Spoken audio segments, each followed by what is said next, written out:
Komishona Anambra State na-ahụ maka ọnọdụ azụmahịa n'ụlọ mmepụta ngwaahịa Dr. Obinna Ngonadi amalitego ọrụ n'ozuzu oke dịka ọ gara na ngalaba dị iche iche enwere na ministri ahụ maka ewepụtakwazi ohere ya na ndị ọrụ ịkparịta ụbụbọ.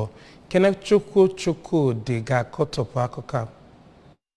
Komishona onye kpere ekpere na etiti ndị ọrụ ya na onye ụkọchukwu kpere ekpere maka agamniru steeti site na ministri ahụ yana ka Chukwu nyere ya aka dịka ọ na-ebido ọrụ. Na oge o kwuru okwu dịka ọ gara njem ịfụ ngalaba dị iche iche enwe na ministri ahụ yana ịmatakwa ndị onye na ya na-alụkọ ọrụ na ministri ahụ, Dọkịta Ngonadi mere ka amata na ọrụ dolo ha bụ nnekwu ọrụ nke ha ga-adị njikere ichepụta echiche ha ga-eji mee ka ọrụ ha gaa n'iru ma mepụta ihe dị mkpa. O kwusiri okwu ike na gọọmenti chọrọ ego ha ga-eji wee rụọ ọrụ nke a na-atụ anya na ministri ahụ ga-enye aka iweta ego gọọmenti ga-eji rụọ ọrụ nke bụ ọrụ ha ga-agba mbọ ka ha rụọ ọfụma. Na oge ọ na-enye kọmishọna ahụ akwụkwọ handova, onye bụ permanent secretary nke ministri ahụ Maazị Samuel Ike bụ onye nabatara kọmishọna ahụ ma kwukwa na ha ga-enye ya nkwado ịlụ ọrụ ya ọfụma ma yọkwa ndị na-alụ ọrụ na ministri ahụ